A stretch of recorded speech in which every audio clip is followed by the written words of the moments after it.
Há 2 meses que eu venho falando das 3 linhas de defesa.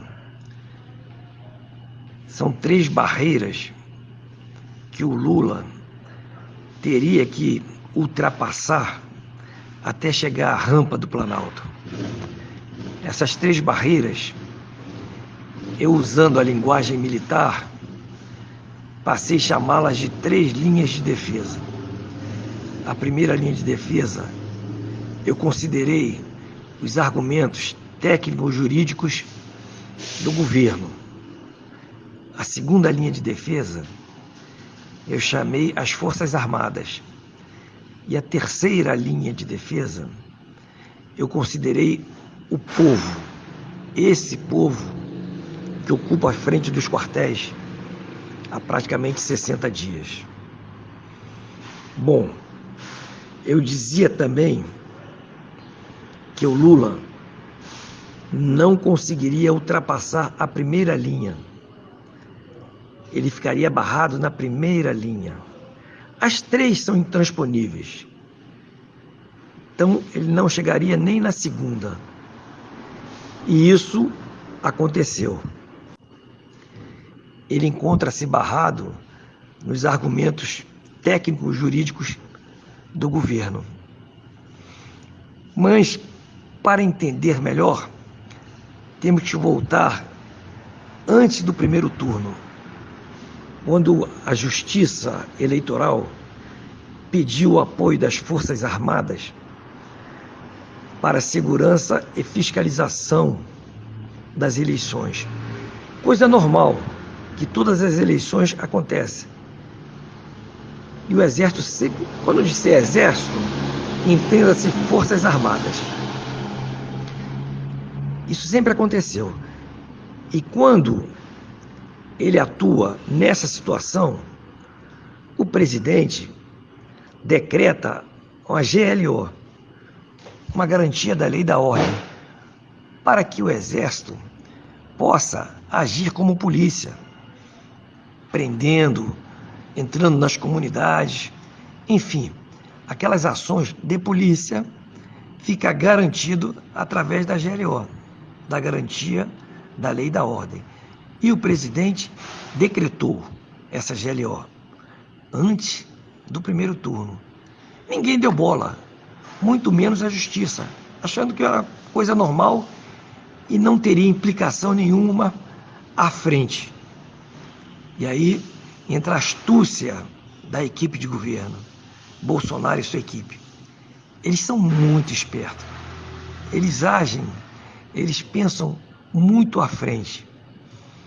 Então, quando eles decretaram, naquela ocasião, a GLO, eles estavam criando a grande dificuldade que a Justiça Eleitoral e seus parceiros, que é o pessoal da esquerda, teriam à frente. Vou explicar. As Forças Armadas, agindo dentro da GLO, nessa atividade, é considerada uma atividade militar. E todo crime que aconteça numa atividade militar passa a ser crime militar.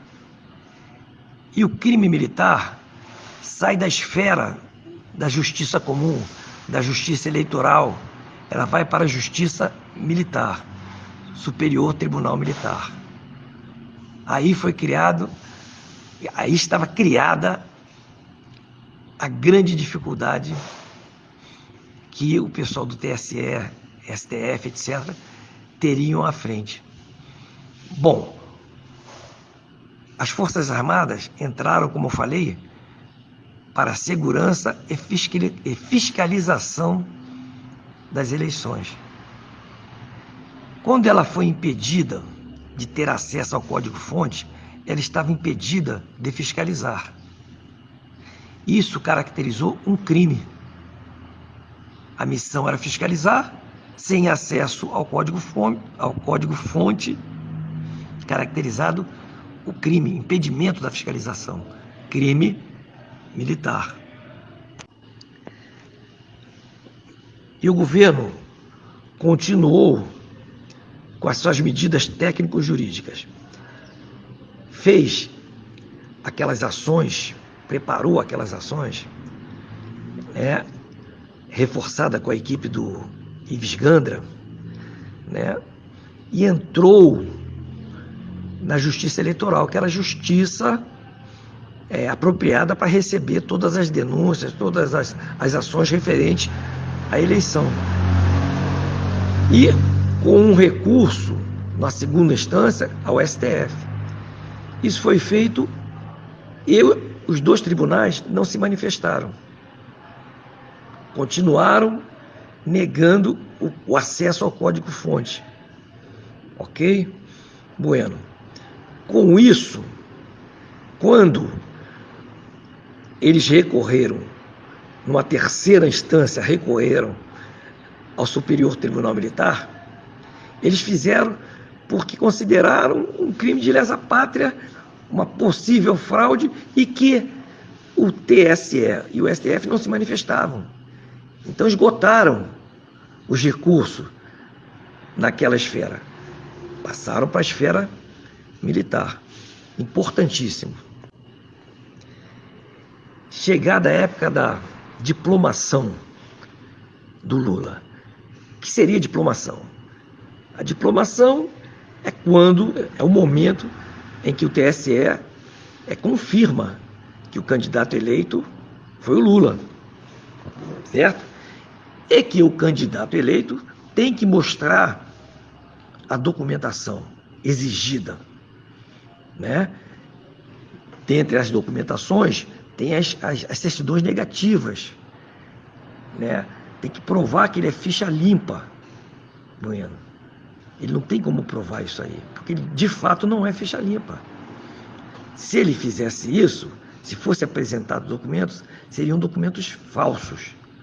Outro crime, falsidade ideológica. Bom, eles fizeram aquele teatro da diplomação, não apresentaram os documentos e não podia também diplomar porque estava sob júdice o resultado, não é? Então, já que o TSE, o STF não se manifestaram e estava na Justiça Militar. Então, essa situação estava sob júdice e não tinha apresentado os documentos. Então, aquilo foi um teatro e teria que ser publicado no Diário Oficial da União. Eles não publicaram. Por que eles não publicaram?